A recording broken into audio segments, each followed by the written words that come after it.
uso de la palabra a la congresista María del Carmen Omonte Durant.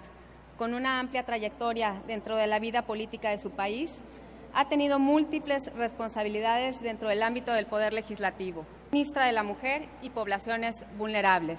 Bienvenida. Muchas gracias.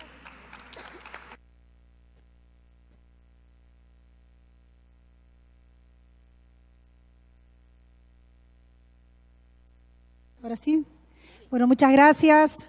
Saludando a las queridas amigas, colegas, aliadas en un mismo reto que comparten aquí conmigo la mesa. Por supuesto, a Carlos Reta, a Ángel, que lo vi hace un momento aquí presentes. Agradecerles públicamente por el esfuerzo que están haciendo en este foro, que finalmente demuestre el interés que tiene Tabasco, que tiene México, de poner temas prioritarios en debate sobre la mesa. Los logros que se consigan en este foro van a ser logros para las mujeres en general y en particular para las mujeres de Tabasco y para las mujeres mexicanas que han venido a participar en este evento.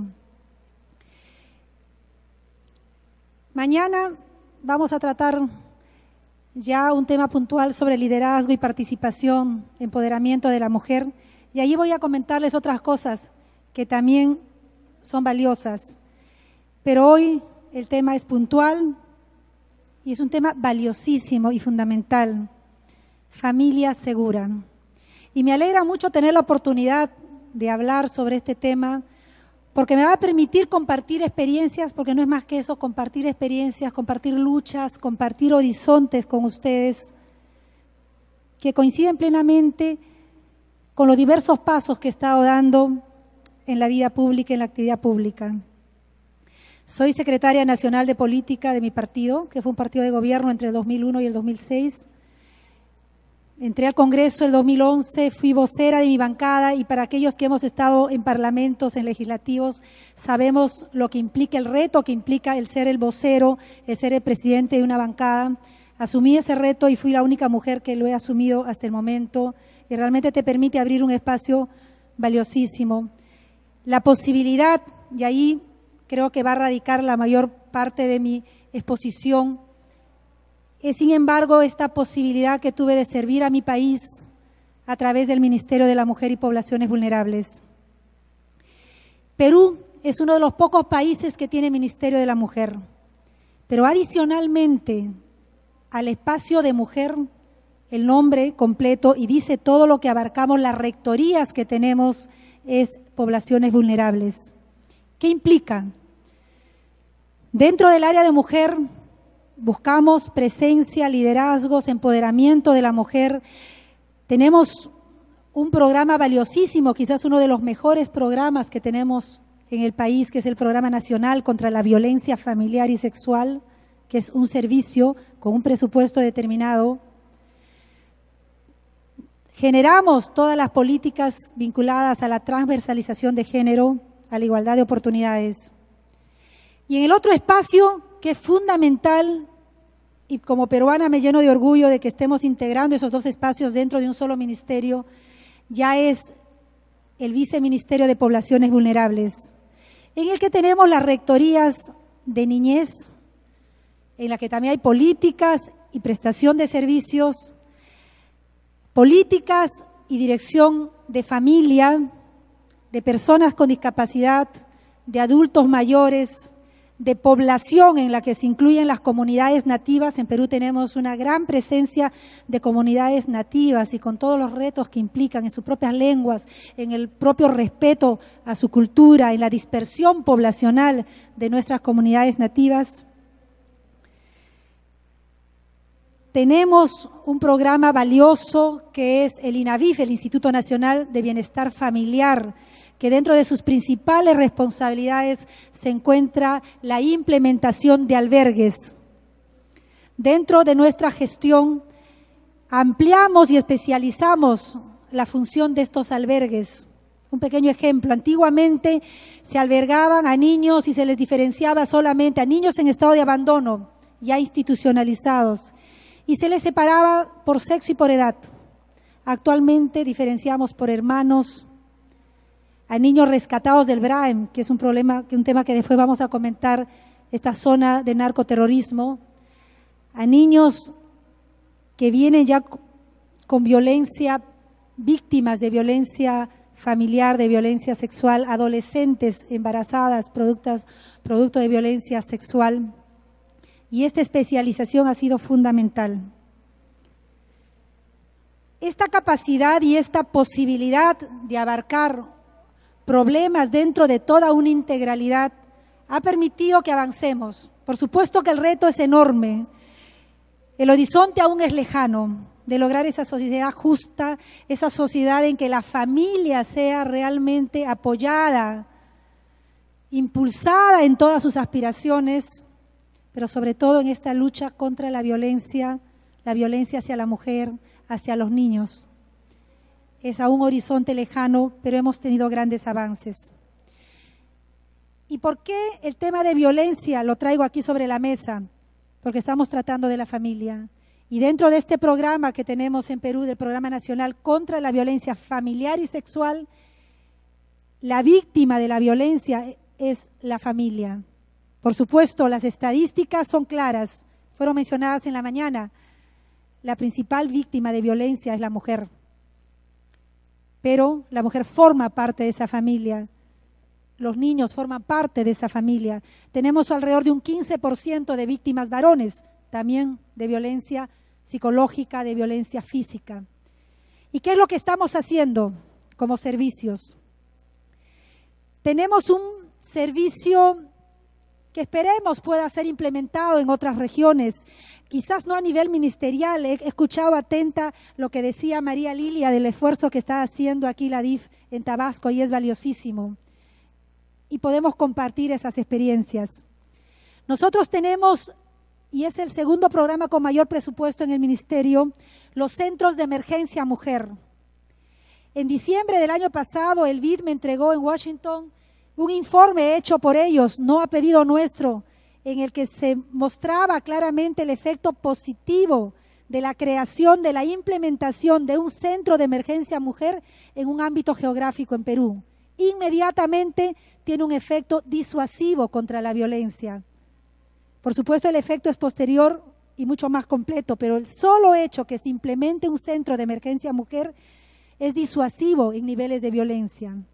¿Qué ofrecemos en estos centros?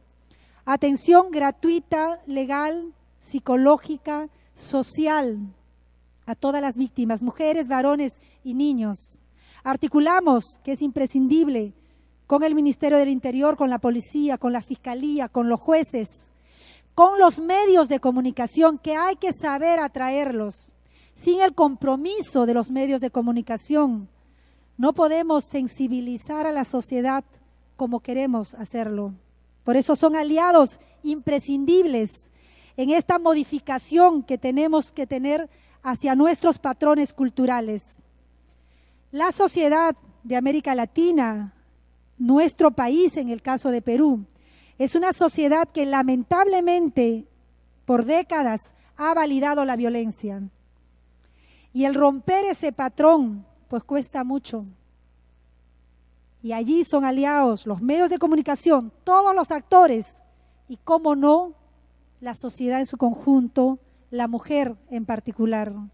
El que la mujer reconozca su valor, su valía, y que reconozca el que no puede aceptar ningún hecho de violencia, es el reto que nosotros tenemos actualmente.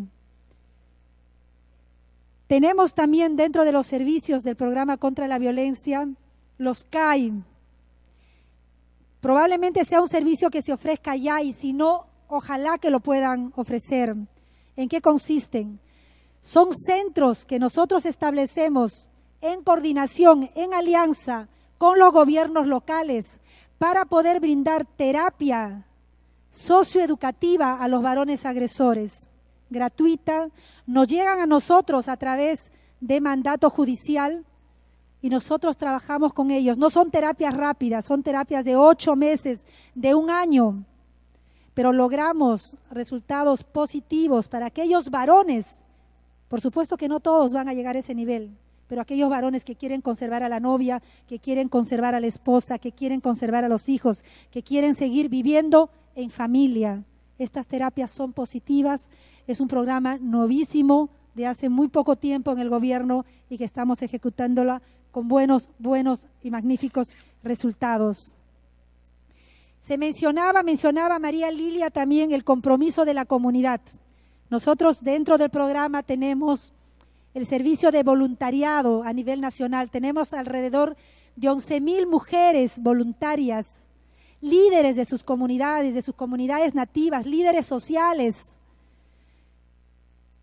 que son las que puerta por puerta dentro de su distrito buscan tener un formato llenado de aquellos hogares, aquellos espacios donde hay riesgo de violencia. También estamos incrementando paulatinamente la presencia de varones dentro de este voluntariado contra la violencia. Son llamadas facilitadoras en acción y para nosotras, en general, para las mujeres, el esfuerzo que ellas hacen es valiosísimo. Hace 2 meses aproximadamente hemos incluido dentro de este espacio de facilitadores contra la violencia familiar y sexual a una comunidad nueva, que es probablemente la experiencia les pueda resultar un poco novedosa. En Perú, como bien saben, enfrentamos un extremismo fortísimo que nos dañó moralmente, económicamente, pero sobre todo con pérdidas de vidas humanas. Y uno de los aliados que se tuvo en esa época para la lucha contra la violencia terrorista fueron gremios, grupos de campesinos que se unieron, que se organizaron. Son los comités de autodefensa que se organizaron para luchar contra la violencia en sus comunidades terroristas. Hemos iniciado la inclusión, cuando estuve en el ministerio, de estas organizaciones de campesinos, la mayoría varones, pero también hay mujeres, para que también ejerzan y ahora este nuevo reto de luchar contra la violencia familiar, la violencia sexual dentro de estas comunidades. Creo que esa iniciativa va a rendir frutos, sobre todo en el ámbito rural, que era tan importante. Paralelamente, al trabajar ya con la niñez, tenemos que asumir retos tanto en lo político, en lo normativo, como también en servicios. Tenemos la Dirección de Investigación Tutelar, que es la institución a la que llegan todos los niños víctimas de violencia, de abandono, de calle, de situación de calle. Nosotros vemos todo el aspecto administrativo y de orientación hacia lo judicial, primeramente para intentar que ellos vuelvan a ese espacio familiar que merecen tener, de su propia familia extensa, a través de la adopción y en último ratio el de la institucionalización. Pero si es necesario lo vamos a tener que hacer. Tenemos un reto para acortar los plazos en los procesos de adopción que están impidiendo, por lo largos que son, los complicados que son, el derecho del niño a vivir en familia. Y una norma que es fundamental, que se está impulsando a nivel legislativo y ahora como legisladora también la estamos promoviendo, que es la aprobación del nuevo Código de Niños, Niñas y Adolescentes para prohibir el castigo físico, la prohibición expresa del castigo físico a los niños, niñas y adolescentes. Dentro de este esquema de validación social hacia la violencia, en Perú todavía se considera permitido dentro del Código Civil el castigo que permita la corrección moderada. Si queremos ser genuinamente una sociedad desarrollada y no víctima de la violencia, pues tenemos que trabajar también para enfrentar esta normativa blanda que todavía permite que los padres, que los maestros, que los que ejercemos la patria potestad o el tutelaje de los niños, todavía nos sintamos con derecho de por amor castigar. ¿Cómo podemos después querer que ese niño, que esa niña que no fue golpeado de niño, que fue golpeado de niño por amor, pues cuando ya sean grandes, cuando sean adultos, también no ejerzan la violencia por amor? Por eso es tan importante trabajar con nuestros niños, con nuestras niñas. Esta ruta entre normativa, servicios, programas, es amplísimo, es complejo. Creo que no tendría el tiempo suficiente para poder explicarlos, pero ese es el panorama y el reto, la aspiración que tenemos como país para avanzar en esta posibilidad de fortalecer a la familia, también luchando contra la violencia. Se mencionó en la mañana una norma de acoso que no era entendido y no era aprobado. En el caso del Perú tenemos una magnífica noticia. Hace una semana y media hemos aprobado con mucho esfuerzo, así como lo hicimos hace 2 años en la ley del feminicidio, porque es real, de cada 10 mujeres asesinadas, 8 mujeres son asesinadas por su pareja o por quien tenían un vínculo íntimo. Es a lo contrario del hombre. De 10 varones asesinados, 8 o 9 son dentro de otros aspectos, no son asesinados por sus parejas o por quienes tenían un vínculo íntimo. Esa ley fue aprobada con mucho esfuerzo, con muchísima oposición hace un par de años en Perú y estamos en proceso de implementación, de adecuación y de enseñanza y educación a nuestros jueces y fiscales y a nuestra policía para que sea adecuadamente implementada.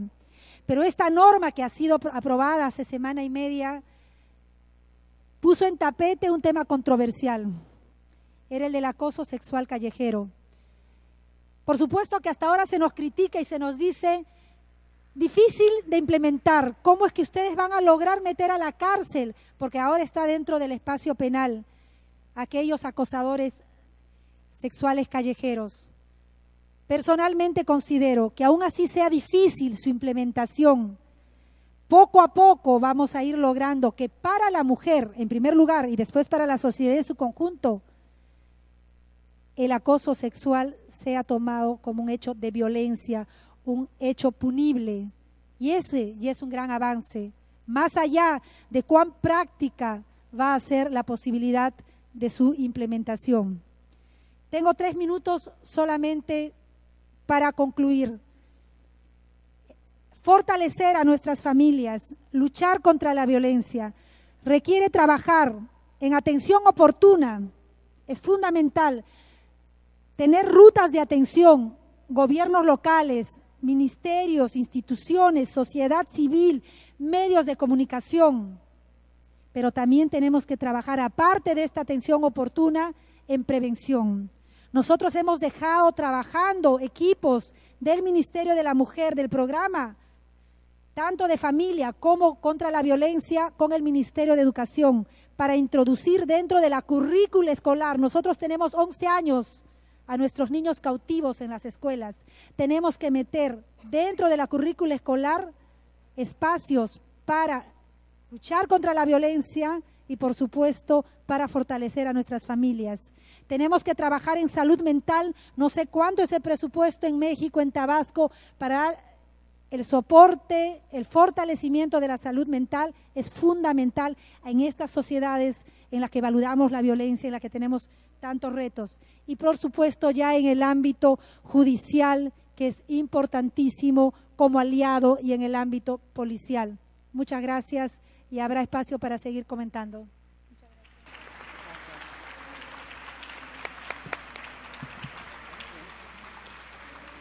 Muchas gracias, congresista Omonte. Sin duda, muy interesante su exposición y, bueno, un ejemplo de la integralidad del abordaje de las políticas públicas y todo el trabajo que se tiene que realizar aún. Felicidades.